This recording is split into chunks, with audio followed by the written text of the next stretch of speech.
tu es tout pour moi.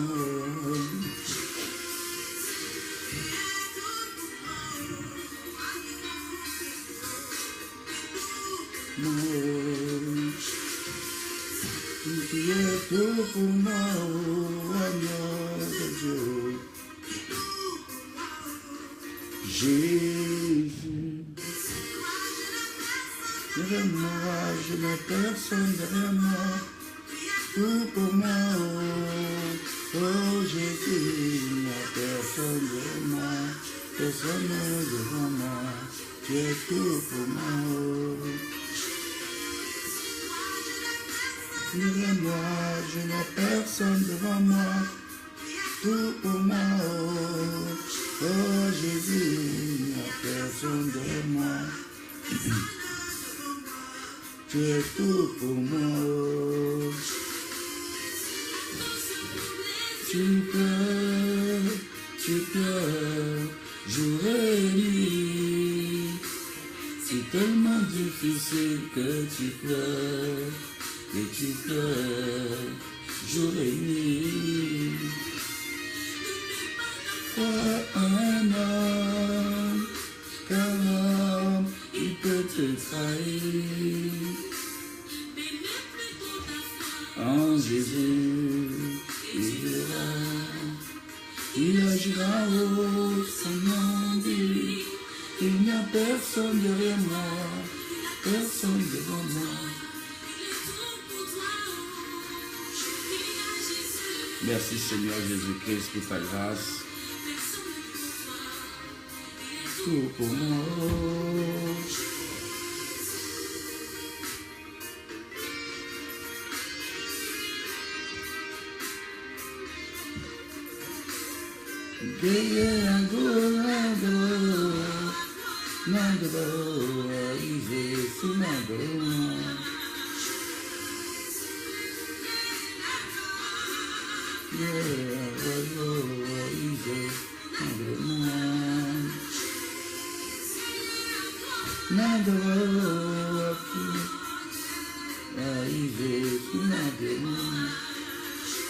Sois bénie, ma fille Cathy Bibiche, que la grâce de Dieu soit sur ta vie.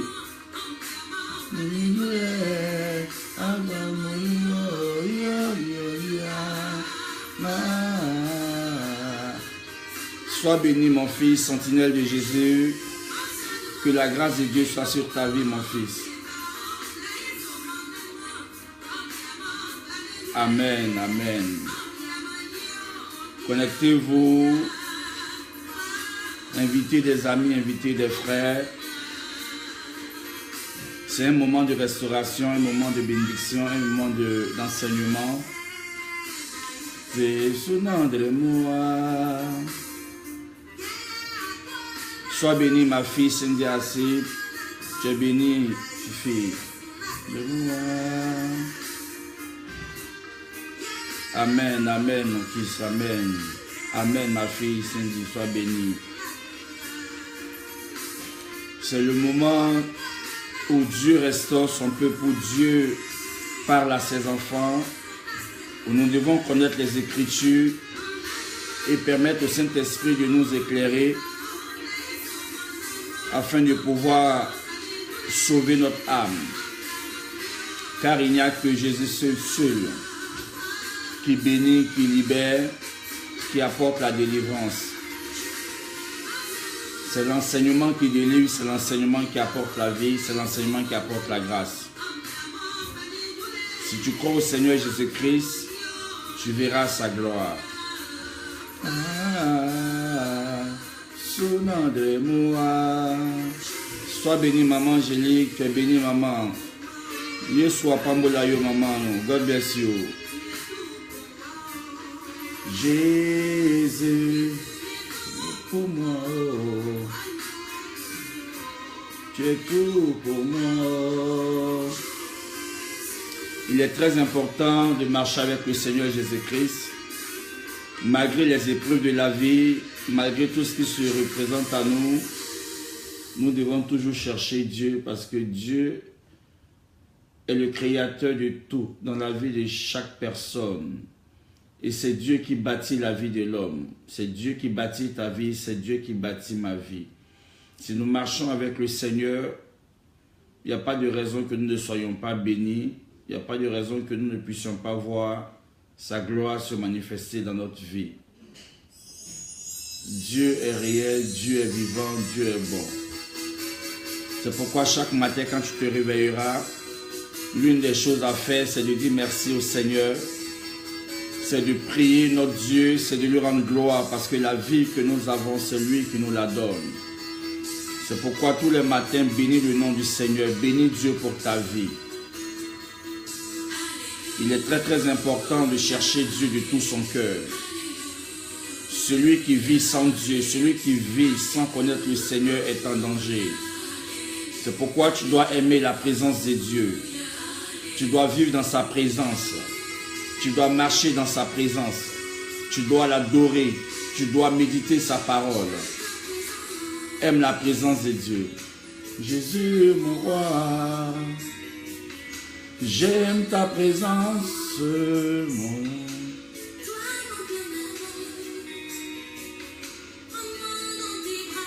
Prends-moi dans tes bras d'amour, Seigneur Jésus.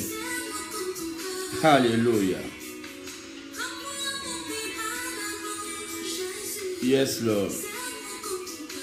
Alléluia. Que Dieu bénisse toutes les familles, que Dieu bénisse tous les enfants, que Dieu apporte la vie dans différentes familles. Là où il y avait la maladie, que le Seigneur Jésus-Christ apporte la guérison.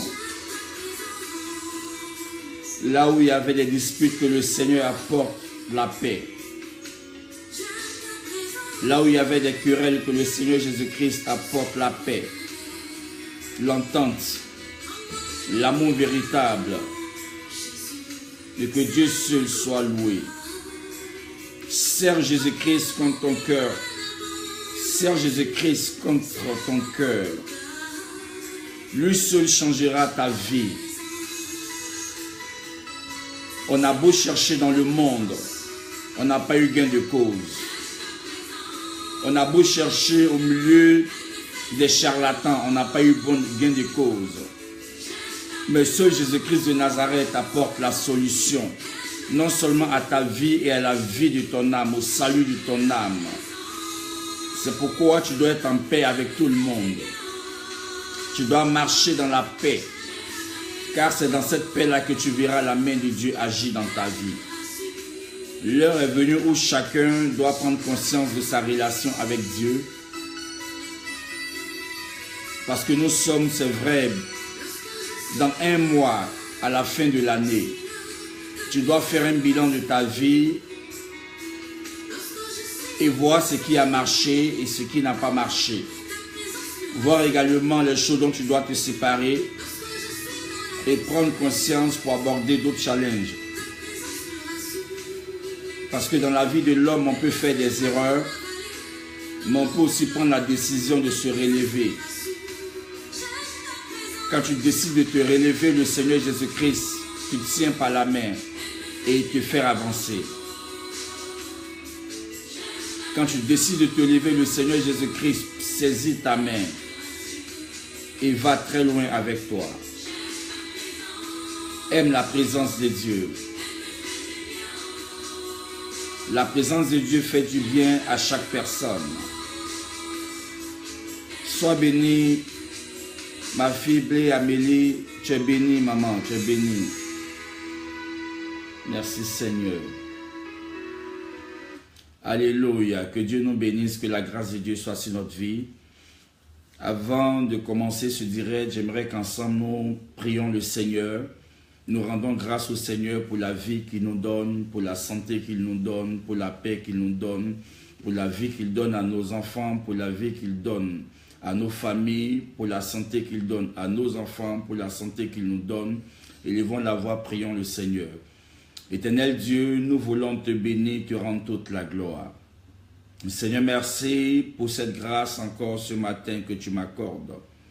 Merci pour cette pleine vie que tu mets en moi, Seigneur. Oui, cette vie qui me permet de parler en ton nom et de témoigner de ta gloire. Seigneur, je veux te dire merci pour la vie de ma famille, pour la vie de mes frères, pour la vie, Seigneur, de chaque frère dans la foi, Seigneur. Lui à qui tu as donné paix à chacun de se réveiller, Seigneur, et d'être en pleine forme pour la gloire de ton nom. Aujourd'hui, nous voulons, Père Céleste, entendre encore ta parole qui guérit, ta parole qui libère, ta parole qui apporte la paix, ta parole qui transforme, ta parole qui apporte la vie, ta parole qui donne la vie, ta parole également qui construit et bâtit chaque individu. C'est pourquoi cet après-midi, Seigneur, je veux encore, Père Céleste, me prosterner devant de ta face et reconnaître ta seigneurie, reconnaître ta royauté, reconnaître que tu es Dieu, Seigneur. Sans toi, nous ne sommes rien. Sans toi, nous ne pouvons rien. Mais c'est avec toi, Seigneur, que nous pouvons, et c'est toi qui peux tout, Papa. Que ton nom soit béni. Dirige-moi, Seigneur, dans cette exhortation, afin que nos cœurs, Seigneur, soient touchés. Que nous ayons, Seigneur, notre esprit connecté à ton esprit. Et que dans ces temps de la fin, Seigneur, que nous puissions discerner entre le bien et le mal, Seigneur. Que dans ces temps de la fin, Seigneur, nous puissions prendre une décision réelle, celle de marcher avec toi, celle de suivre le chemin dans lequel tu nous as établis, Seigneur, afin de pouvoir gagner un maximum de personnes pour le royaume des cieux. Que tout ce qui n'est pas pour ta gloire, qui tentera de s'introduire, Seigneur, dans ce direct, Père Céleste, que cela soit détruit au nom de Jésus. J'invoque ton sang, Seigneur, sur ce direct et sur la vie de chaque personne qui suit ce direct, afin que, Père, nous puissions grandir dans la connaissance pour la gloire de ton nom, au nom de Jésus. Amen. Que Dieu nous bénisse, frère, que la grâce de Dieu soit sur ta vie, que le Seigneur Jésus-Christ soit toujours avec nous. Sois béni, mon fils Benoît, béni, que la grâce de Dieu soit sur toi. Bien-aimés frères, ce matin, je fais ce direct dans le but d'éclairer l'esprit de chacun d'entre nous, dans le but de donner à chacun d'aimer encore davantage le Seigneur Jésus-Christ et de donner à chacun de comprendre que la vie qu'il est en train de mener n'est pas une vie qui lui appartient, mais c'est une vie de Dieu qui est en chacun de nous, dont nous devons un jour rendre compte de la vie que Dieu nous a donnée. C'est pourquoi la vie que nous avons venant de Dieu, nous devons l'entretenir dans la crainte de Dieu. Nous devons l'entretenir dans la marche réelle avec le Seigneur Jésus-Christ. Nous devons l'entretenir dans la vérité et non dans le mensonge. Nous devons l'entretenir dans la sincérité de cœur. Nous devons l'entretenir dans notre relation réelle avec Jésus-Christ de Nazareth. Parce que cette vie, selon les hommes, la vie elle est courte. Oui, parce que certains pensent que après cette vie, il n'y a pas une autre vie. Bien-aimés, la Bible nous dit que après quoi? Après cette vie, après tout ce que nous allons mener comme vie sur la terre, après quoi vient le jugement. Et c'est dans ce jugement-là que chacun fera le bilan de sa vie sur terre. C'est dans ce jugement-là que chacun fera son bilan. Chacun répondra de ses actes. Chacun répondra aux questions certainement auxquelles Dieu lui posera. Et c'est dans ces questions-là que lorsque tu auras accompli de bonnes œuvres, lorsque tu auras marché sincèrement et de façon réelle avec le Seigneur Jésus-Christ, lorsque tu auras gardé le Seigneur Jésus-Christ dans ton cœur jusqu'à la fin, lorsque tu auras persévéré malgré les persécutions, malgré les épreuves, malgré les problèmes, malgré tout ce qui se lèvera contre toi venant de l'ennemi, lorsque tu auras persévéré, alors le Seigneur verra si tel ou tel se trouve dans une balance juste. C'est en ce moment-là que l'homme aura accès au salut de Dieu. Car la Bible dit, celui qui a le Fils a la vie. De quel Fils il s'agit? Il s'agit de Jésus-Christ de Nazareth. Et celui qui n'a pas le Fils n'a pas la vie. Et donc après la vie sur terre, il y a aussi la vie éternelle qui doit être la vision de chacun d'entre nous. La vie éternelle, c'est le paradis, là où nous allons demeurer avec le roi des rois, là où nous allons demeurer avec Jésus-Christ de Nazareth, là où nous allons demeurer avec le Seigneur des seigneurs. C'est pourquoi je t'invite, toi mon frère, toi ma soeur, à vivre vraiment de façon sincère et réelle dans ta relation avec Dieu. À appliquer ton cœur, à rechercher Dieu de tout ton cœur. Parce que le monde aujourd'hui est en train de s'emballer. Le monde d'aujourd'hui est en train d'être difficile. Le monde d'aujourd'hui est en train de prendre un chemin qui n'est pas celui de Dieu. Ou lorsque tu tournes ton regard sur la gauche, tu vois des tueries. Lorsque tu tournes ton regard sur la droite, tu vois des personnes qui s'assassinent, tu vois des personnes qui s'égorgent, tu vois des personnes, tu entends des témoignages des personnes qui ont échappé à des agressions. C'est-à-dire le monde est en train de rentrer dans un chaos et le système du diable est en train de s'établir dans le but d'emmener beaucoup de personnes en enfer. C'est pourquoi toi qui es mon frère, toi qui es ma soeur, je veux t'exhorter à t'attacher réellement au Seigneur Jésus-Christ. Car ni toi ni moi ne savons combien de temps avons-nous encore à passer sur la terre. Ni toi ni moi ne savons qu'est-ce qui nous attend. Ni toi ni moi ne savons qu'est-ce qui viendra. Il n'y a que Dieu seul qui sait tout, qui voit tout. C'est pourquoi tu dois te réveiller de là où tu dors, de là où tu es couché, réanimer ton esprit pour ne pas rentrer dans des choses fausses, pour ne pas rentrer dans l'escroquerie, pour ne pas rentrer dans le mensonge, pour ne pas rentrer dans l'impudicité, pour ne pas rentrer dans l'adultère, pour ne pas rentrer dans des choses mauvaises, à voler, à prendre des choses qui ne sont pas à toi. Mais faire l'effort de présenter ta vie au Seigneur Jésus-Christ pour que ce qui te donne de t'éloigner de lui, il puisse l'extirper de ta vie et faire de toi un véritable adorateur de Jésus-Christ de Nazareth. Bien-aimés frères, le diable est réel. De la façon dont nous élevons la voix et nous prions Jésus-Christ de Nazareth qui protège notre vie, comprenons aussi que le diable est réel. Le diable a été précipité sur la terre.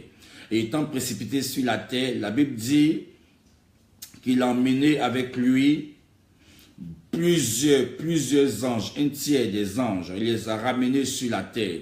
Et certains ont occupé de l'eau, certains ont occupé des mares, certains ont occupé des forêts, certains ont occupé la mer, certains ont occupé des territoires, certains ont occupé des villes, certains ont occupé des régions, certains ont occupé des pays. Et le but, ce n'est pas d'être ami aux hommes, le but, c'est de détruire un maximum de personnes pour les envoyer en enfer. Mais rendons grâce à Dieu de ce que Jésus-Christ de Nazareth veille sur nous et nous protège. Mais c'est dans cette relation avec Christ que nous aurons la victoire sur le monde des ténèbres. Et parce que le diable est réel, je veux te dire aussi que la sorcellerie est réelle. Parce que le diable est réel, je veux te dire que le monde des ténèbres est réel. Et pendant que nous vivons dans ce monde physique, ni toi ni moi ne savons comment le monde des ténèbres est en train de travailler dans le but de détruire encore des êtres humains. C'est pourquoi nous devons prier, nous devons chercher Dieu, nous devons rester dans le jeûne, nous devons rester dans l'intercession, nous devons rester dans une vie de sainteté, nous devons rester dans une vie de crainte de Dieu, nous devons marcher avec l'amour réel de Dieu, aimer son prochain comme soi-même. Si nous prétendons que nous aimons Dieu, alors nous devons aimer les uns les autres. Bien-aimés frères dans le Seigneur, comme je le disais tantôt, l'heure n'est pas venue à l'amusement. L'heure est venue où chacun doit réanimer son esprit. Et ce matin, je veux t'exhorter sur un texte biblique. Mais avant de rentrer dans le texte biblique, je veux te dire une chose.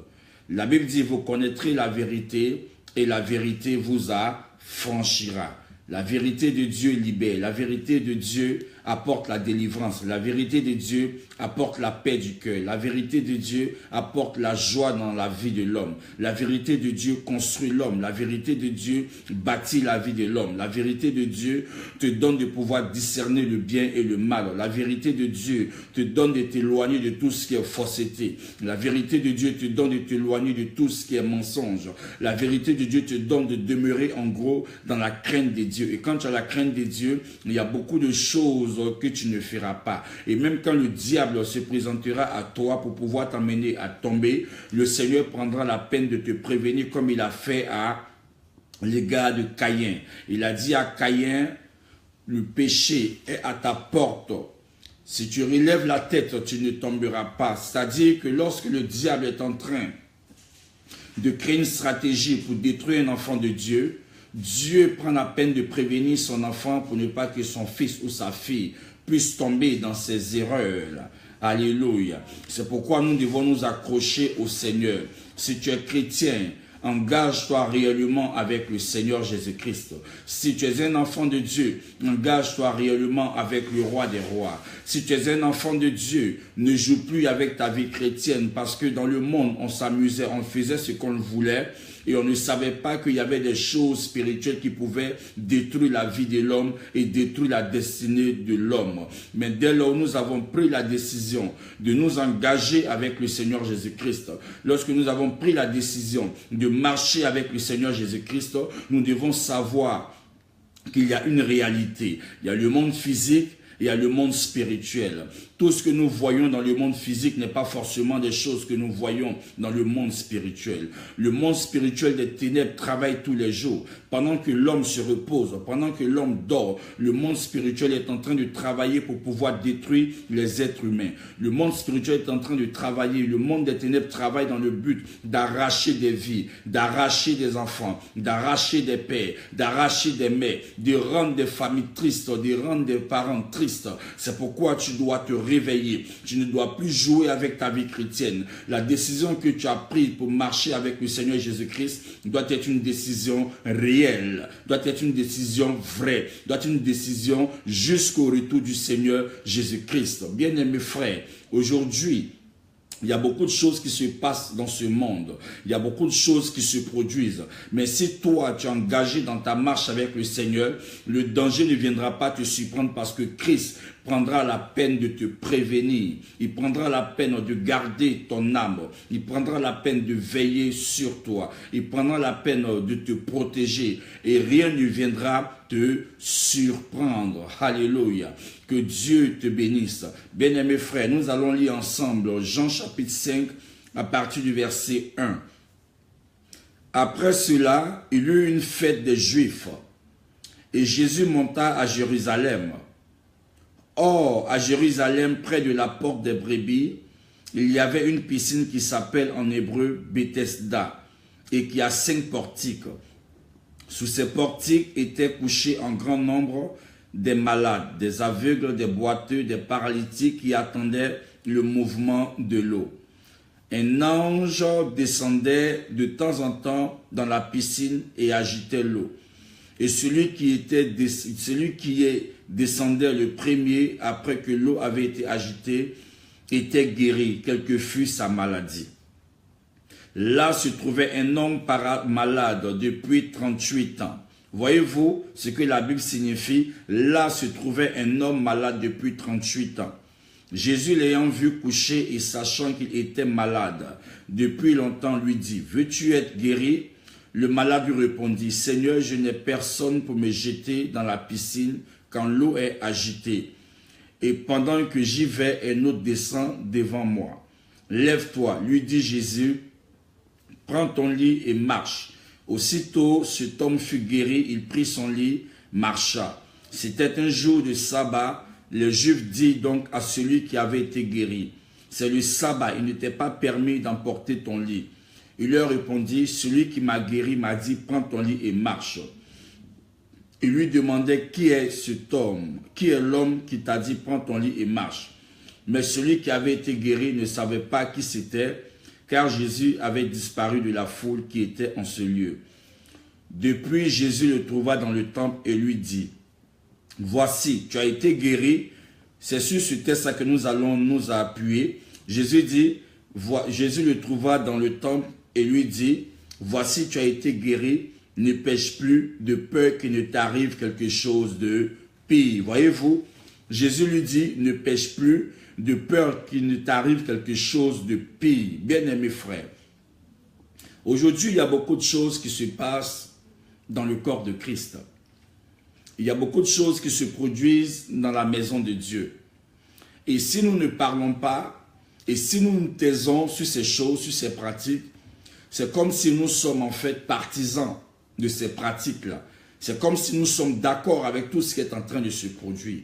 Or, la Bible dit Vous connaîtrez la vérité et la vérité vous affranchira. Bien-aimés frères, que ce soit toi, que ce soit moi, nous sommes tous en danger. Que ce soit nos enfants, que ce soit mes enfants, nous sommes tous en danger. C'est pourquoi nous devons ouvrir notre esprit. C'est pourquoi nous devons ouvrir nos yeux pour ne pas tomber dans des erreurs et puis demain avoir du regret. Peut-être que la vie d'aujourd'hui peut paraître belle, peut-être que la vie d'aujourd'hui peut paraître bonne, mais la question que tu dois te poser, la question que je dois me poser, demain lorsque je me retrouverai devant Dieu, où est-ce que mon âme ira? Lorsque je me retrouverai devant Dieu, après avoir mené une vie comme je veux sur la terre, quand je me retrouverai devant Dieu, où est-ce que j'irai? Bien-aimés frères, disons-nous la vérité.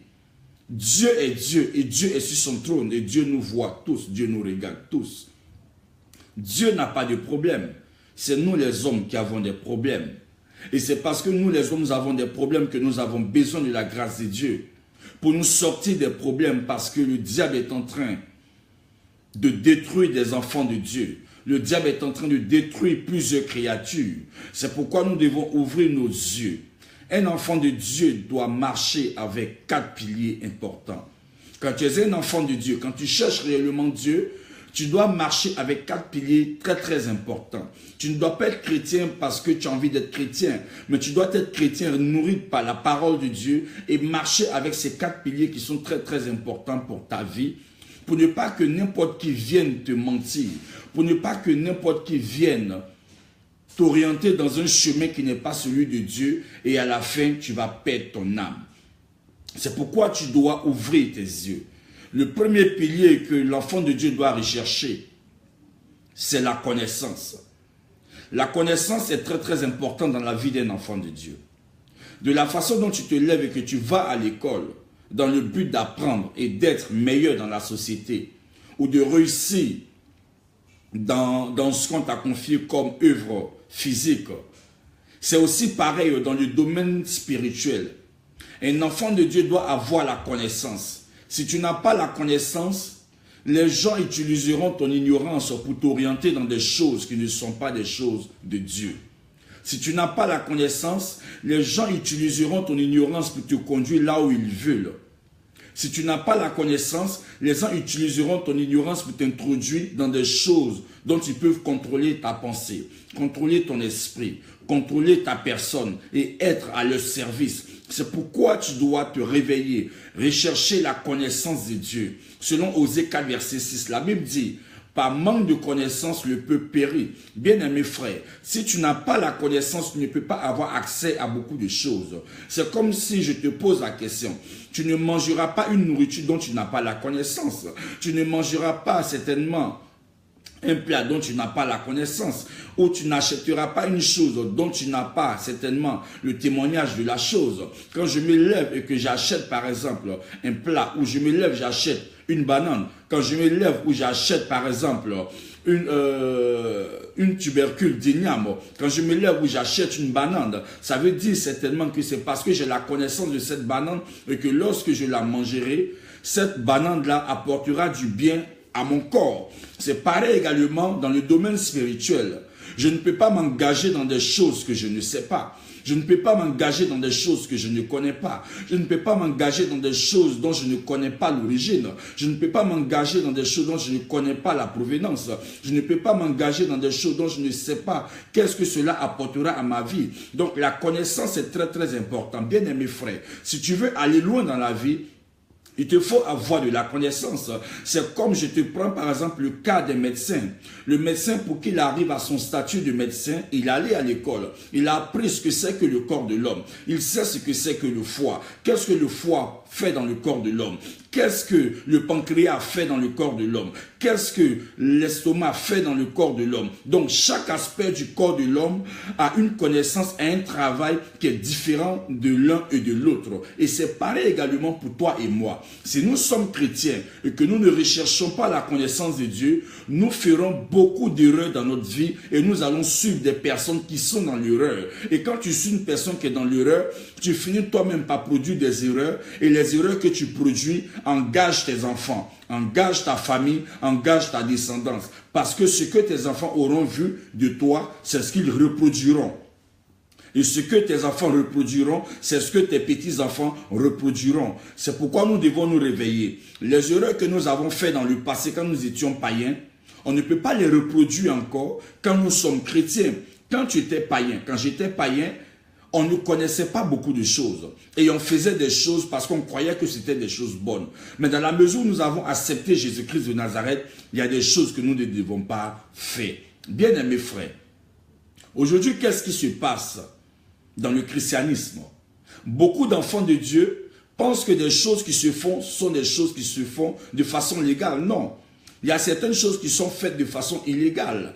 Et les choses qui sont faites de façon illégale, il faut vraiment en parler pour ouvrir l'esprit de l'enfant de Dieu, pour ouvrir l'esprit d'un chrétien, pour ouvrir l'esprit d'une chrétienne. Aujourd'hui, à quoi nous assistons dans nos églises? Nous assistons dans nos églises à la vente de l'huile. Nous assistons dans nos églises à la vente des objets. Nous assistons dans nos églises à la vente de certaines choses, des bougies dites des bougies bénies. Nous assistons dans nos églises à la vente de l'eau dite de l'eau bénite. Nous assistons à la vente de l'huile dans nos églises dite de l'huile bénite. Nous assistons dans nos églises beaucoup de déviations. Bien amis frères, c'est des pratiques des marabouts que nous sommes en train d'introduire dans nos églises. C'est des pratiques des devins que nous sommes en train d'introduire dans nos églises. C'est des pratiques des charlatans que nous introduisons dans nos églises. Ce que nous avons condamné hier, ce que nous avons condamné des marabouts, nous disons que les marabouts vendent de l'encens, les marabouts vendent des nansidji, les marabouts vendent des amulettes, les marabouts vendent tout ce qui n'est pas bien, parce que c'est des choses démoniaques. Oui, des choses que nous avons condamnées, des choses que nous avons rejetées, des choses que nous n'avons jamais voulu. Aujourd'hui, la génération d'aujourd'hui, l'église d'aujourd'hui est en train d'introduire des choses. Le diable est en train d'introduire des choses sataniques dans l'église. C'est pourquoi toi et moi, nous devons nous réveiller. Quand quelqu'un te dit, par exemple, que cette huile, c'est une huile, lorsque tu l'utiliseras et que cette huile va t'ouvrir les portes, je veux te dire que c'est du mensonge. L'huile n'ouvre aucune porte. Celui qui ouvre la porte, c'est Jésus-Christ de Nazareth. La Bible n'a pas dit que vous connaîtrez l'huile et l'huile vous ouvrira les portes. Non. La Bible dit vous connaîtrez la vérité. La vérité c'est qui? La vérité c'est Jésus-Christ de Nazareth. Et la vérité vous affranchira. Et beaucoup d'enfants de Dieu sont en train d'être arnaqués. Beaucoup d'enfants de Dieu sont en train d'être volés, abusés, sont en train d'être utilisés. Beaucoup d'enfants de Dieu, des personnes utilisent leur faiblesse, leur manque de connaissances, parce que tu ne lis pas la Bible, parce que tu ne recherches pas Dieu dans sa parole, que des personnes savent que tu es ignorant, que certaines personnes sont ignorantes, qui peuvent utiliser leur faiblesse pour leur vendre des choses, tout en leur faisant croire que c'est Dieu qui est la source de ce qu'ils sont en train de vendre. C'est faux. Dieu n'est pas la source de ce que l'être humain vend. Dieu, quand il le donne de façon gratuitement. Quand Dieu veut apporter une action dans la vie de ses enfants, il le fait de façon gratuitement. Dieu ne fait pas une action dans la vie de ses enfants tout en recherchant de l'argent. Non. Bien-aimés frères, on vend de l'huile aux enfants de Dieu, de l'huile à 100 €, de l'huile à 200 €, de l'huile à 250 €, soit disant que cette huile-là, quand tu vas l'utiliser après avoir acheté, cette huile va apporter la délivrance dans ta vie. Bien aimé, c'est du mensonge. L'huile n'apporte pas la délivrance dans la vie de quelqu'un. C'est Jésus-Christ de Nazareth qui libère des vies. Mais lorsque tu utiliseras l'huile au nom de Jésus-Christ sans avoir reçu un gain quelconque, alors l'action de Dieu se manifestera. Mais ce n'est pas l'action de l'huile, c'est l'action du Seigneur Jésus-Christ qui s'est produit dans la vie de la personne afin qu'elle soit libérée. Combien d'enfants de Dieu qui n'ont pas acheté des bidons d'huile? Combien d'enfants de Dieu qui n'ont pas acheté des bouteilles d'eau? Combien d'enfants de Dieu qui n'ont pas acheté des choses dites, c'est au nom de Dieu? Et beaucoup de personnes sont dans des problèmes. Beaucoup de personnes sont dans des situations difficiles. On ne peut pas utiliser la douleur de quelqu'un pour lui soutirer de l'argent. On ne peut pas utiliser le mal de quelqu'un pour prendre le peu qu'il a. On ne peut pas utiliser la souffrance de quelqu'un pour l'introduire encore dans la souffrance et dans les pleurs. Quand nous lisons la Bible en Jacques, chapitre 5, verset 14, que nous allons lire et continuer, parce que tout ce que nous disons, que cela soit soutenu par la parole de Dieu. Jacques chapitre 5, verset 14. La Bible dit, quelqu'un parmi vous est-il malade? Qu'il appelle les anciens de l'église et que les anciens prient pour lui en loignant d'huile au nom du Seigneur Jésus-Christ. Voyez-vous, quand tu liras Jacques chapitre 5 verset 14, je reprends, la Bible dit, quelqu'un parmi vous est-il malade? Qu'il appelle les anciens de l'église et que les anciens prient pour lui en loignant d'huile au nom du Seigneur Jésus-Christ. Donc, la Bible n'a pas dit en Jacques chapitre 5 verset 14 que lorsque tu apporteras l'huile, tu dois faire payer les enfants de Dieu. Ce n'est pas ce que la Bible a dit. La Bible n'a pas dit, lorsque tu apporteras l'huile et que tu finiras de prier pour un enfant de Dieu avec l'huile, tu dois lui demander de l'argent en retour. Bien aimé, c'est une erreur. La Bible dit en Jacques chapitre 5 verset 14, lorsqu'une personne est malade, tu appelleras les anciens de l'église. On lui fera une onction d'huile au nom de qui? Au nom du Seigneur Jésus-Christ. Lorsque tu auras fini de faire cette onction d'huile au nom du Seigneur Jésus-Christ, tu n'as pas besoin de dire à la personne, j'ai fini de prier pour toi avec l'huile. L'huile coûte 200 €, l'huile coûte 250 €, il faut que tu payes. Bien aimé, ça devient de la sorcellerie. Ça devient de l'escroquerie. Ça devient de l'arnaque. C'est pourquoi tu dois réveiller ton esprit. L'huile aussi est utilisée dans l'église, oui, mais l'huile n'est pas utilisée dans le but d'escroquer. L'huile est utilisée au nom du Seigneur Jésus-Christ. On va encore lire Exode 29, verset 7. Parce que tout ce que nous disons, nous devons appuyer cela par la parole de Dieu.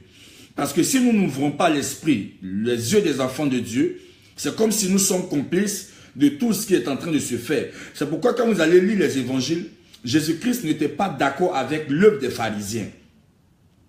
Parce que les pharisiens connaissaient la parole de Dieu, mais ils avaient apporté leur religion au peuple. Et c'est pareil avec l'église aujourd'hui. Il y a beaucoup de pharisiens qui introduisent leur enseignement dans l'église. Et comme les enfants de Dieu ne lisent pas la Bible, bien aimé, je t'exhorte à beaucoup lire la Bible. Comme les enfants de Dieu ne méditent pas la parole de Dieu, ils pensent que tout ce qui se fait dans l'église, c'est au nom de Dieu. Non! Tout ce qui se fait dans l'église n'est pas forcément au nom de Dieu. Il peut y avoir même la pensée de l'homme qui introduit Dieu devant, tout en faisant croire que c'est Dieu, mais en réalité, c'est une pensée humaine dans le but de pouvoir créer son héritage à lui-même et non rechercher l'héritage de Dieu. Beaucoup introduisent leur esprit, leur pensée dans les choses de Dieu pour pouvoir bâtir le trône. Mais en réalité, ce ne sont pas des choses qui viennent de Dieu.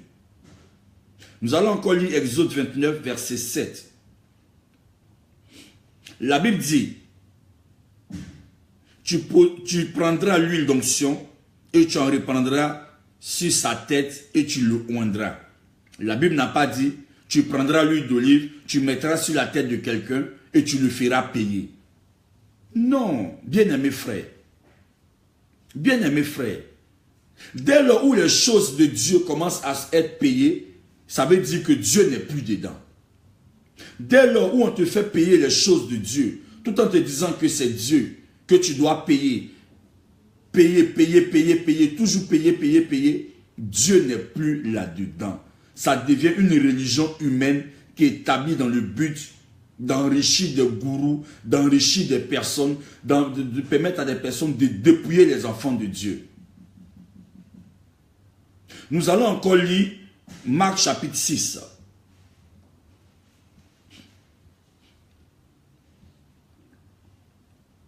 Marc chapitre 6, verset 13. L'huile d'olive aussi, une huile consacrée, peut être utilisée dans le cadre de la délivrance. Marc chapitre 6, verset 13.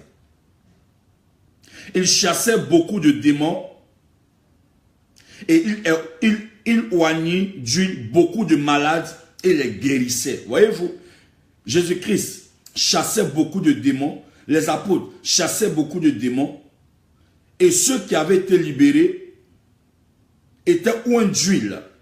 C'est une forme de consécration. C'est une forme de marque de l'esprit. C'est une forme d'identité. C'est une forme d'une marque dans le but de dire aux gens, ce n'est pas l'huile qui vous a guéri, mais c'est le Seigneur Jésus-Christ qui vous a libéré. Bien-aimés frères, l'enfant de Dieu doit avoir la connaissance. Si tu n'as pas la connaissance, beaucoup de personnes vont te tromper. Si tu n'as pas la connaissance, tu vas te laisser avoir. Et quand tu vas te laisser avoir, tu te permettras de dire que tu as acheté des choses au nom de Dieu, mais tu n'as jamais rien vu. Mon frère, ce n'est pas au nom de Dieu que tu as acheté. Tu t'es fait avoir. Certaines personnes se lèveront qui diront non, j'ai ramené de l'huile d'Israël, j'ai ramené le sel d'Israël. Mais mon ami, ce n'est pas parce que l'huile vient d'Israël que c'est forcément l'huile de Dieu. Israël, tout le monde sait que c'est la terre sainte, c'est vrai. Mais ce n'est pas parce que l'huile est quittée là-bas que c'est l'huile de Dieu. Ce n'est pas parce que le sel est quitté là-bas que c'est le sel de Dieu. Des gens peuvent vous mettre dans un système, des gens peuvent vous mettre dans des choses, où ils peuvent même aller acheter de l'huile dans leur quartier, de l'huile même chez le boutiquier, et puis faire des autocollants, écrit dessus huile d'Israël, le sel d'Israël. Et puis coller sur des bouteilles, coller sur des tubes, et vous faire croire que ça vient d'Israël. Mon frère, ce n'est pas parce que quelque chose est quitté en Israël que c'est forcément une chose saine. Non. Non. Nous devons ouvrir nos yeux. Nous devons ouvrir nos yeux. Même quand nous savons que Israël est le premier-né de Dieu, mais les gens ne peuvent pas utiliser le nom de cette nation-là pour escroquer les enfants de Dieu.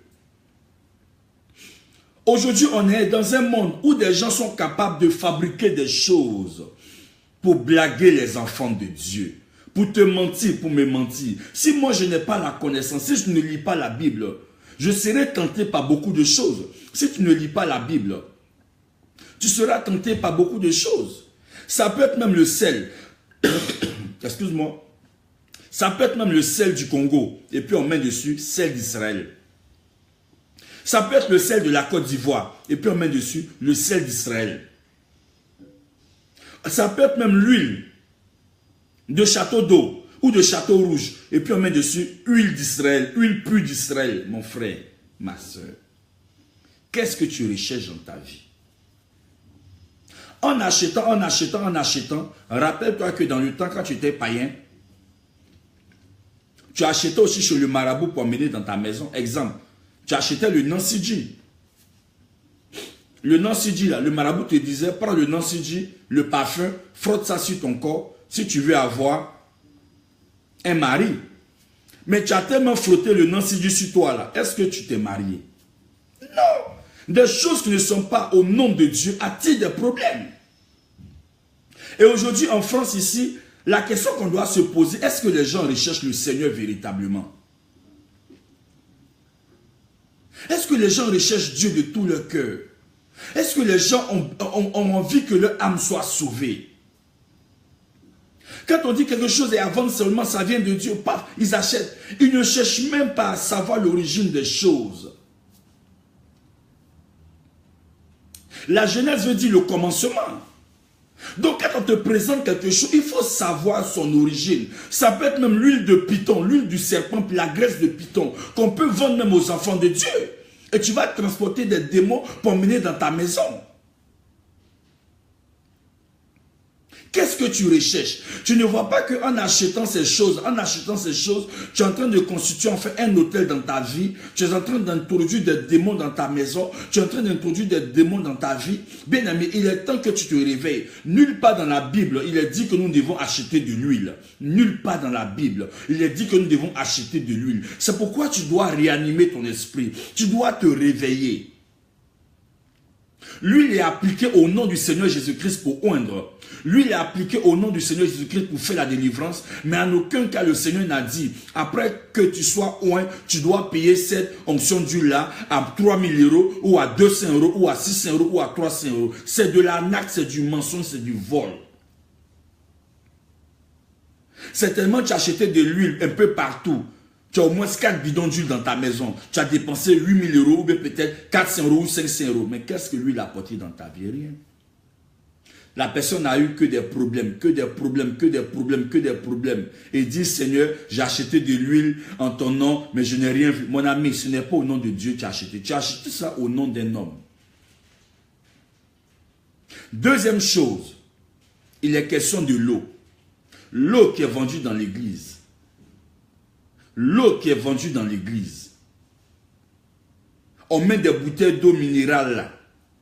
Et on te dit, ce sont des eaux qu'on a bénies. Des eaux qu'on a consacrées à Dieu. Il faut prendre, tu vas aller chez toi, tu vas boire un peu. Ça va t'ouvrir les portes. Mais bien aimé frère, dans la vie là, il faut souvent être intelligent. Nous devons souvent être intelligents dans notre vie. Tu te lèves, tu vas acheter une bouteille d'eau minérale à 30 euros ou à 50 euros. Mais tu as acheté l'huile d'eau minérale à 50 euros, à 30 euros. Tu amènes ça chez toi à la maison. Et on te dit de boire un peu, ça va t'ouvrir les portes. Bien-aimé, je reviens encore. C'est Jésus-Christ seul qui ouvre les portes. C'est Jésus-Christ seul qui libère. L'eau que tu as achetée, la question que tu dois te poser, celui qui te vend de l'eau là, si l'eau pouvait ouvrir les portes dans la vie de quelqu'un, si l'huile pouvait ouvrir les portes dans la vie de quelqu'un, il ne serait pas en train de te vendre. Parce que celui qui te vend de l'eau, celui qui te vend l'huile, il n'a pas de parents, il n'a pas de soeur, il n'a pas de frère, ou bien dans sa famille, il n'y a pas de souffrance. Qui n'a pas envie que ses parents soient bien? Qui n'a pas envie que sa famille soit bien? Et tu as eu de l'or, quelque chose qui te donne d'être bien, d'être béni, d'être heureux. Et tu prends cette chose-là qui te donne d'être heureux, toi-même tu prends et puis tu commences à vendre. Mais si tu commences à vendre quelque chose que tu dis que c'est une chose qui libère, c'est qu'en réalité, la chose ne libère pas. Tu es en train de vendre une chose dans le but de t'enrichir. Sinon, si c'était une chose qui apportait la délivrance, logiquement, tu allais libérer même tout ton village. Tu allais même chasser tous les sorciers de ton village. Tu allais même chasser tous les mystiques de ton village. Dans chaque village, dans chaque région, il y a la sorcellerie. Dans chaque région, il y a un sorcier. Donc, si ton eau là, c'est une eau qui chasse les sorciers, mon ami, il y a longtemps, tu as pris cette eau là même en barrique et en bassine pour aller dans ton village, pour faire boire ça à tout le village, pour ne plus que les gens du village souffrent.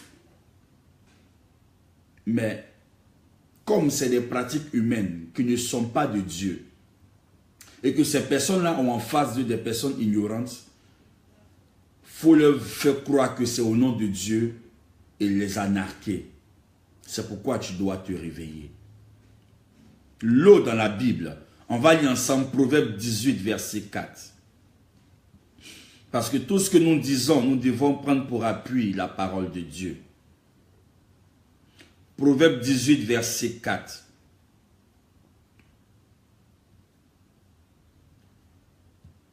La Bible dit, en Proverbe 18, verset 4, « Les paroles de ta bouche, de la bouche d'un homme, sont comme des eaux profondes. La source de la sagesse est un torrent qui jaillit. » Proverbe 18, verset 4. La source. La parole qui sort de la bouche de l'homme est comme une eau, est comme une source. Soit elle bénit, elle construit, elle bâtit. Ou soit, quand elle est mauvaise, elle détruit.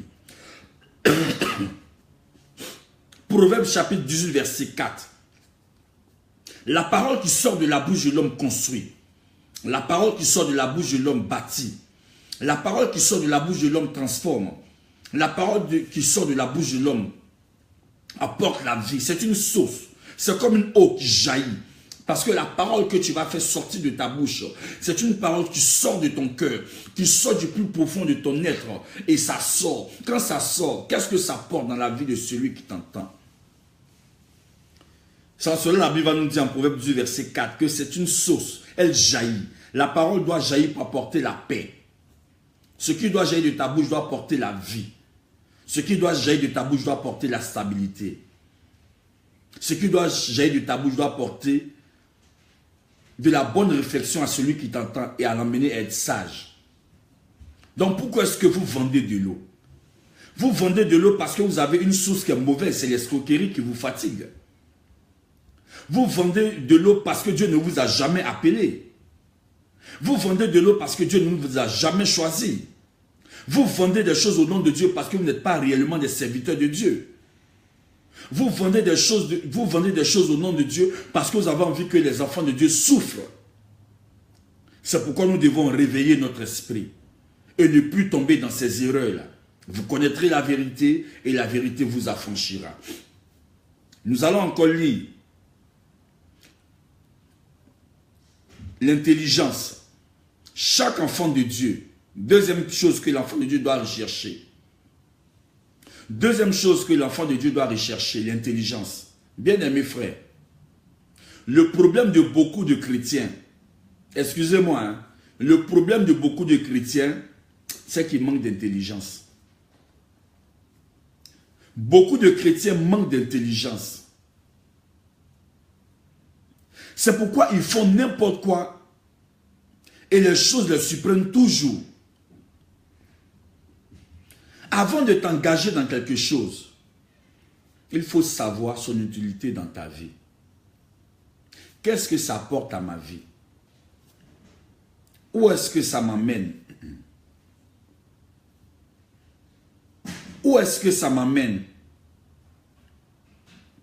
Ce que je suis en train de faire, qu'est-ce que ça va apporter à ma vie? Où est-ce que ça m'amène? Psaume 1, verset 1. La Bible dit, heureux l'homme qui ne marche pas selon le conseil des méchants, qui ne s'arrête pas sur la voie des pécheurs et qui ne s'assied pas en compagnie des moqueurs. Voyez-vous, dans la vie, souvent marcher avec une intelligence. Si on n'est pas intelligent, les gens vont nous entraîner dans n'importe quoi. Quelqu'un qui est intelligent sait là où il met ses pieds. Quelqu'un qui est intelligent sait là où il pose sa base. Quelqu'un qui est intelligent sait ce qu'il fait. Quelqu'un qui est intelligent ne joue pas avec sa vie. Je marche avec quelqu'un. La question que je me pose, où est-ce que la personne est en train de me faire partie? Où est-ce que la personne est en train de m'emmener? J'ai une amie, j'ai un camarade. Où est-ce que la personne est en train de m'amener? Je ne dois pas le suivre parce que je dois le suivre. Je ne le suis pas pour ses beaux yeux. Je ne la suis pas pour ses beaux yeux. Mais je dois savoir là où est-ce qu'elle m'amène. Là où est-ce qu'il m'amène. Parce qu'il est question de ma vie. Si je tombe dans quelque chose qui n'est pas bien, ça va me détruire. À un moment donné de ta vie, la Bible dit, heureux l'homme, si tu veux être heureux dans ta vie, ne marche pas selon les conseils des méchants. Il y a des gens qui te diront, comme la personne t'a fait souffrir, il faut la faire souffrir aussi. Mais est-ce que c'est un conseil qui est utile à ta vie? Il y a des gens qui te diront, comme le monsieur t'a fait mal, il faut lui faire mal aussi. Là, il va voir que le fait que tu fasses mal à quelqu'un, quand on te fait aussi le mal, qu'est-ce que ça fait? Mais est-ce que tu as besoin de faire mal à quelqu'un? Il y a des conseils qui ne sont pas de bons conseils. Il y a des gens qui t'entourent, mais les conseils qu'ils te donnent, ce n'est pas des choses qu'ils font eux-mêmes dans leur vie. Deuxième des choses qui ne s'arrêtent pas dans la voie des pécheurs. Le chemin que j'emprunte là, est-ce que c'est un chemin qui me conduit au salut?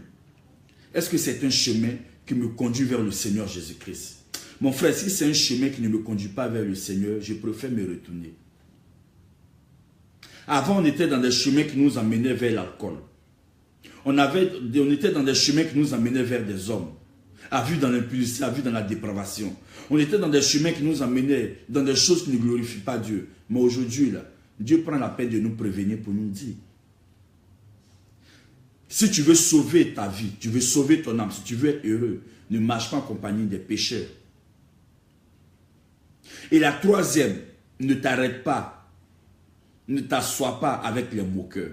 Il y a des gens dans leur vie, ils ont pour habitude de se moquer des autres. Ils se moquent des infirmités des autres. Ils se moquent de la maladie des autres. Ils se moquent de la souffrance des autres. Ils se moquent des problèmes des autres. Mon frère, ma soeur, si tu veux être heureux dans ta vie, ne marche pas avec ces personnes.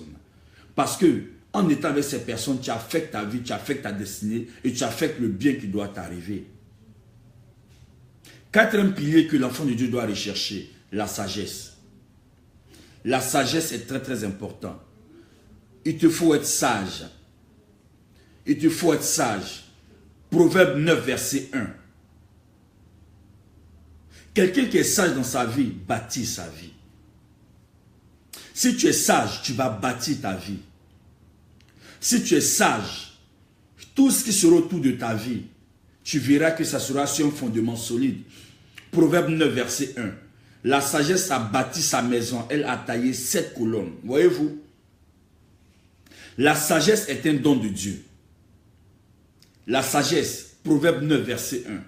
La sagesse est un don de Dieu qui implique la crainte de Dieu, qui implique l'obéissance à Dieu. Et cette sagesse a bâti 7 colonnes. Les 7 colonnes, en fait, représentent la personne, les caractères de Christ. Quand tu dis que tu es un enfant de Dieu, tu dois manifester le caractère de Christ. Quand tu dis que tu es un enfant de Dieu, tu dois vivre le plus simplement possible. Tu dois t'éloigner de l'orgueil. Tu dois t'éloigner de l'arrogance. Tu ne dois pas être envieux. Tu ne dois pas être cupide. Tu ne dois pas être dans la convoitise. Non, tu dois te contenter. Tu dois vivre du contentement. Tu dois aimer véritablement. Amen. Tu dois marcher dans la perfection de Christ. Veiller sur ton comportement, sur ton attitude. Tu dois marcher selon la personne de Christ, avoir un bon témoignage. Tu dois marcher selon les actions de Christ. Que toute action que tu poses doit être pour la gloire de Dieu. Tu dois marcher dans le ministère de Christ. En aucun cas dans le ministère de Jésus-Christ de Nazareth, il n'a escroqué. Jésus dans tout son ministère n'a convoité personne. Il n'a escroqué personne. Il n'a dépouillé personne. Mais aujourd'hui, beaucoup servent Dieu dans le but d'escroquer, dans le but d'anarquer, dans le but de voler. Pourquoi quand c'est les païens qui volent, on dit c'est des voleurs? Et pourquoi quand c'est des personnes qui se font passer pour des serviteurs de Dieu, qui volent, qui arnaquent, on dit non, il ne faut pas qu'on dise ça, parce que c'est pas bien. Mais mon frère, c'est des voleurs. C'est des arnaqueurs. Pourquoi? Parce qu'il a pris le nom de Dieu pour mettre sur lui. Mais c'est une couverture, mais en réalité, c'est un voleur. Quelqu'un qui prend le bien d'autrui, c'est un voleur. Quelqu'un qui prend le bien d'autrui sans son consentement, c'est un voleur, c'est un arnaqueur. Pourquoi est-ce qu'on pouvait identifier certains enfants de Dieu de voleurs et puis on ne peut pas identifier certains soi-disant serviteurs de Dieu de voleurs? Ceux qui sont réellement des enfants de Dieu, qui servent Dieu réellement, ne sont pas dans l'arnaque, ne sont pas dans le vol, ne sont pas dans le mensonge, dans l'escroquerie. Si tu sais Dieu réellement, si Dieu t'a appelé, tu vas demeurer dans la crainte de Dieu et marcher selon le caractère de Christ. Et quatrième pilier que l'enfant de Dieu doit rechercher, c'est le discernement. Nous sommes dans un temps où nous devons discerner ce qui se passe autour de nous. Le discernement, c'est voir au-delà d'une personne pour savoir c'est quel esprit qui l'anime. Pour savoir c'est avec quel esprit il travaille. Pour savoir avec quel esprit il parle. Parce que si tu n'as pas le discernement, tu vas tomber dans des choses et demain avoir du regret. L'heure est venue où tu dois chercher le Seigneur dans sa parole. Pour que Dieu te révèle ses véritables serviteurs. Ce n'est pas parce que quelqu'un a beaucoup d'hommes qui le suivent, ou bien ce n'est pas parce qu'il y a beaucoup d'hommes quelque part que forcément Dieu est là-bas. Mon frère, il n'y a pas quelqu'un qui est visité par les hommes plus que le marabout. Le marabout là, s'il te fait la liste des personnes qui l'ont visité, mon frère, tu vas te poser beaucoup de questions. Il y a des marabouts, tu vois comme ça, c'est tout un pays qui les visite. Il y a des marabouts, tu vois, c'est tout un village qui les visite. Donc, ce n'est pas parce que quelqu'un a beaucoup de personnes dans son assemblée que forcément c'est Dieu qui est avec lui. Pour savoir réellement si Dieu est avec lui, prie le Seigneur pour savoir qui est cette personne qui est en face de toi. Mon frère, c'est important. De la façon dont tu es en train de prier pour chasser les sorciers, là, il faut aussi prier pour savoir qui vient vers toi. C'est important. Parce que ça engage ta vie, ça engage ton salut, ça engage la vie de tes enfants, ça engage ta destinée. Il n'y a pas quelqu'un qui est visité plus que le marabout. Il n'y a pas quelqu'un qui est visité plus que le féticheur. Il y a des féticheuses là. Elles sont des féticheuses du village. Quand on te dit tout le village va voir la féticheuse là, il peut y avoir 15 000 personnes dans un village. Et la féticheuse là, elle les gère eux tous. Mais ça ne veut pas dire que la féticheuse là, elle vient de Dieu. Il peut y avoir 30 000 personnes dans un village.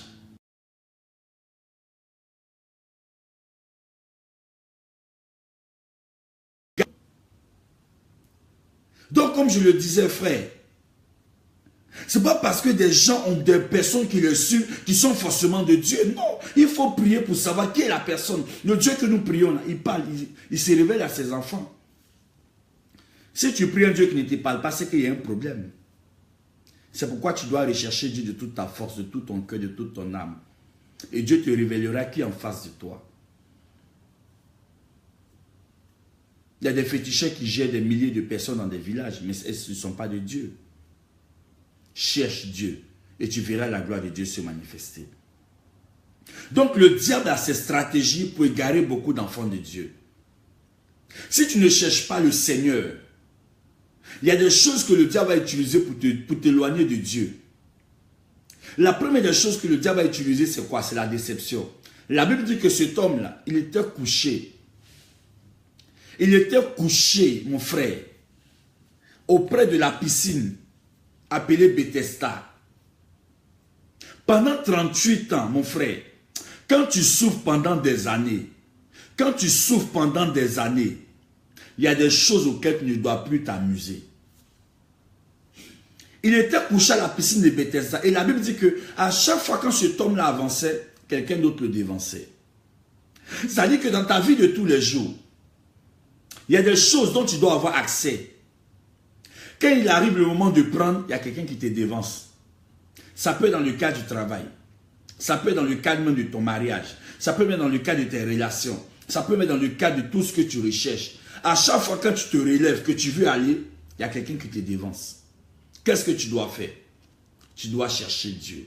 Et la Bible dit, pendant que cet homme était couché là, Jésus-Christ est venu vers lui pour lui poser la question. Veux-tu être guéri? Il dit, Seigneur, je le veux. Et le Seigneur Jésus-Christ dit, prends ton lit et marche. Lève-toi et marche. Mon frère, tout ce qui te fait dormir, je déclare dans le nom de Jésus-Christ de Nazareth, si c'est la mort qui te fait dormir, que la vie s'installe. Si c'est les problèmes qui te font dormir, je déclare que les problèmes disparaissent. Si c'est la déception qui te fait dormir, je déclare que la déception disparaisse. Si c'est les problèmes qui te font dormir, je déclare que tu te réveilles. Jésus-Christ a dit, prends ton lit et marche. Lève-toi et marche. Mon frère, prends ton lit et lève-toi. Ne reste pas couché. Ne laisse pas la déception venir te détruire. Ne laisse pas la déception venir t'éloigner de Dieu. La déception est l'une des armes fortes du diable. Le diable utilise la déception pour éloigner les enfants de Dieu. Et le diable, sa force, c'est la déception. Quand tu es dessus, tu ne peux plus prier. Là où le diable t'a endormi par la déception, je déclare maintenant que le Saint-Esprit de Dieu te relève. Cet homme était couché, il était découragé, mais le Seigneur Jésus-Christ est venu vers lui. Là où tu es, je déclare maintenant que le Seigneur Jésus-Christ vienne vers toi. Là où tu es, ma soeur, que le Seigneur Jésus-Christ vienne vers toi et te sorte du désespoir. Pourquoi tu es déçu? Pourquoi tu es triste? Y a-t-il quelque chose que Jésus n'est pas capable de faire? Y a-t-il une chose que le Seigneur ne peut pas opérer dans ta vie? Y a-t-il une chose que Dieu n'est pas capable de changer dans ta vie? Pendant que tu es en vie, sache qu'il y a encore de l'espoir. Si le Seigneur te laisse encore en vie, c'est parce que quelque part, il y a un témoignage du Seigneur qui se prépare dans ta vie. Cet homme était couché depuis 38 ans, mon frère. C'est l'âge de quelqu'un. Depuis 38 ans, ça veut dire qu'il est resté couché depuis son enfance. 38 ans. Mais il a fallu un temps du Seigneur pour se révéler à lui. Mon frère, ma soeur, il y a un temps dans la vie de chaque enfant de Dieu. Tu peux passer par la souffrance, tu peux passer par les pleurs, tu peux passer par la déception, tu peux passer par le découragement, tu peux passer même 2 ans dans la souffrance, tu peux passer même 3 ans dans la souffrance. Mais laisse-moi te dire, il va arriver un temps où le Seigneur Jésus-Christ viendra vers toi et te dira, lève-toi, prends ton lit et marche. Il est temps que tu te lèves dans la prière, lève-toi dans l'intercession, lève-toi dans la prière. C'est ta décision qui va changer les problèmes autour de toi. Lorsque tu vas te décider à prier, le Seigneur changera ton histoire. Lorsque tu vas te décider à invoquer Dieu, Dieu te bénira. Jésus lui a posé la question, veux-tu être guéri? C'est une forme de dire, Seigneur, je veux que tu me relèves. Je déclare ce matin que le Seigneur te relève de là où tu es. Tu veux un enfant, que le Seigneur te donne cet enfant. Tu veux un travail, que le Seigneur te donne ce travail. Tu veux un voyage, que le Seigneur te donne ce voyage. Tu veux retrouver tes enfants, ta famille en Europe, que le Seigneur te fasse sa grâce de les retrouver. Il est couché. Le but du diable, c'est de t'endormir. Le but du diable, c'est de te rendre malade. Le but du diable, c'est de te laisser dans les problèmes. Mais le Seigneur Jésus-Christ viendra te faire sortir des problèmes. Le but du diable, c'est d'endormir les enfants de Dieu. Mais le Seigneur Jésus-Christ ne permettra pas que tu dormes pendant longtemps. Aussi longtemps qu'il fait nuit, le jour finira par se réveiller. Oh, je déclare que le jour arrive dans ta vie. Je déclare que le jour arrive dans ta vie. Tu n'as pas besoin de payer des huiles. Tu n'as pas besoin de payer des eaux. Tu n'as pas besoin de payer quoi que ce soit pour voir un miracle de Dieu dans ta vie. Invoque simplement le Seigneur Jésus-Christ. Il dit, invoque-moi et je t'exaucerai, mon frère, ma soeur. Invoque Jésus-Christ et tu seras exaucé. Invoque le roi des rois et tu seras exaucé. Tout ce que les gens sont en train de te vendre, c'est dans le but de te mettre du beurre dans les yeux et de t'escroquer et de prendre de l'argent en tes mains. Mais si tu invoques le Seigneur Jésus-Christ, regarde la situation que tu vis, tu n'as pas besoin de pleurer. Fléchis genoux et dis, Seigneur, je veux que tu me relèves. La sorcellerie peut te clouer quelque part. Mais si tu invoques le Seigneur te relèvera. Je veux te dire, mon frère, ma soeur, le Seigneur n'abandonne personne. Là où tu es, Dieu est avec toi. Il marche à ton côté. La seule chose qu'il recherche, c'est que tu dis, Seigneur, je veux que tu me fasses sortir de cette situation. Je veux que tu me fasses sortir de cette situation.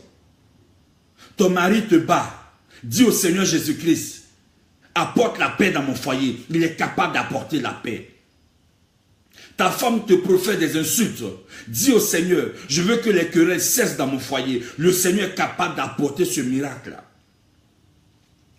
Tu veux un travail. Dis au Seigneur, je veux, Père, travailler, car tu dis l'ouvrier mérite son salaire. Et que celui qui ne travaille pas ne mange pas, Seigneur. Je t'invoque, papa. Je te prie matin, midi et soir. J'ai besoin que tu me relèves.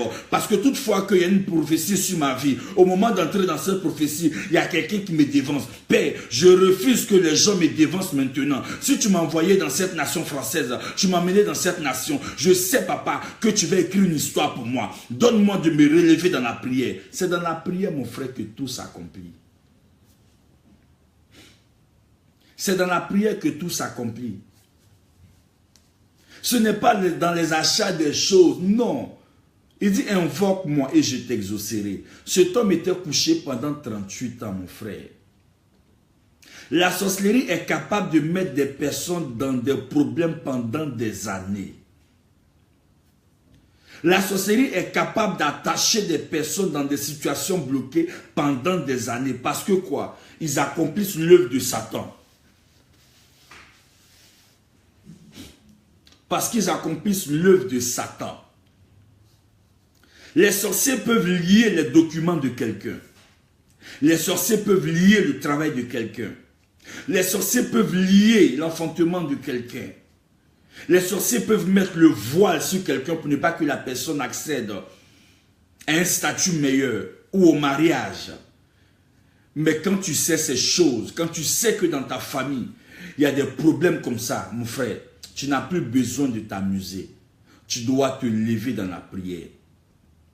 Tu dois te lever dans la prière et prendre une décision pour dire, plus jamais la sorcellerie ne va jouer avec ma vie. Quand on ne connaissait pas le Seigneur, le monde des ténèbres pouvait faire ce qu'il veut de notre vie. Mais dès lors où on connaît le Seigneur Jésus-Christ, que personne ne vienne jouer avec ta vie. Ni un homme, ni une femme. Que personne ne vienne jouer avec ta vie.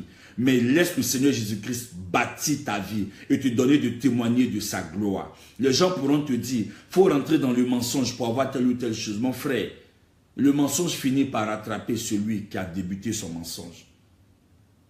Tu peux mentir pour avoir une chose aujourd'hui, mais demain, le diable finira par t'exposer parce que tu auras menti. Et lorsque tu mens, tu ne peux pas rendre un témoignage vrai. Tu auras peur parce que ce que tu as obtenu, c'est sur la base du mensonge. Si tu dis que tu es chrétien et que tu ne fais pas confiance en Jésus-Christ de Nazareth, que tu vas rentrer dans du faux, que tu vas rentrer dans le mensonge, la sorcellerie sera en train de lier la personne encore davantage. Parce que le jour, les gens sauront que ce que tu as eu ou ce que tu as vient du mensonge. Personne ne te fera confiance. Tous s'éloigneront de toi parce que tu as débuté ta vie avec le mensonge. Celui qui débute sa vie par la vérité, même quand c'est difficile, même quand il passe par des épreuves, tôt ou tard, le Seigneur relèvera sa tête. La Bible dit que cet homme était couché là. Comment est-ce que Jésus est venu vers lui? Il ne savait pas. Bien-aimé frère, personne ni toi ne savons à quel moment le miracle de Dieu agit dans la vie de quelqu'un. Dieu surprend toujours. C'est pourquoi quand le Seigneur l'a guéri et qu'il s'est relevé, il n'a plus vu le Seigneur. Quand le Seigneur agit dans ta vie, tu ne le vois pas, mais tu vis le témoignage. Tu atteins un miracle. Au moment où tu ne t'attends pas, c'est là que tu vois la main de Dieu agir. Tu atteins quelque chose dans ta vie. Au moment où tu ne vas pas t'attendre, c'est là que tu vas voir la main de Dieu agir. Simplement faire confiance au Seigneur Jésus-Christ. Regarde un peu le parcours de ta vie. Combien de fois tu n'es pas passé par des choses difficiles? Combien de fois tu n'es pas passé par des situations bloquées? Mais si tu n'es pas mort, laisse-moi te dire une chose. Tu es caché dans le creux des mains du Seigneur. Quand le temps du Seigneur arrivera, tu verras la gloire du Seigneur se manifester dans ta vie. On a vu des femmes dont la médecine a dit qu'elles ne pouvaient pas enfanter. Mais avec la parole de Dieu, avec leur consécration en Christ, avec leur moment de prière, avec leur moment d'intercession, le Seigneur a opéré le miracle de l'enfantement dans leur vie. Dieu fait toujours des choses pour confondre des gens. Des personnes ont dit dans ta famille, personne ne se marie. Lui, c'est la parole des hommes. Les hommes diront toujours des méchancetés sur ta vie. Ne crois pas que les hommes diront de bonnes choses sur ta vie. Le cœur de l'homme est mauvais depuis sa naissance. Les hommes vont te salir, les hommes vont te dénigrer, les hommes vont te haïr, les hommes vont te jalouser, les gens vont te dire des choses mauvaises. Mais sois-en sûr, ne te retrouve jamais dans ce qu'ils pensent de toi. Mais sois serein, recherche Dieu. Toute leur méchanceté ne t'atteindra pas et le Seigneur finira par les confondre. Le Seigneur finira par les confondre. Ils t'ont dit dans ta famille, personne ne se marie. C'est la parole des hommes. Peut-être que la sorcellerie a mis un blocage. Mais lorsque tu t'accrocheras au Seigneur, c'est par toi que le Seigneur changera l'histoire de ta famille. Comme Dieu a changé l'histoire de Jacob au travers de Joseph. Quand Jacob et ses enfants étaient dans la famine, Dieu a utilisé Joseph pour amener de la nourriture. Peut-être que c'est par toi que Dieu passera pour apporter de la nourriture dans ta famille. Il te faut simplement chercher le Seigneur. Cet homme était couché depuis 38 ans. Mais lorsque le Seigneur Jésus-Christ l'a guéri, qu'est-ce qu'il lui a dit? Il lui a dit, maintenant que tu as été guéri, va et ne pêche plus.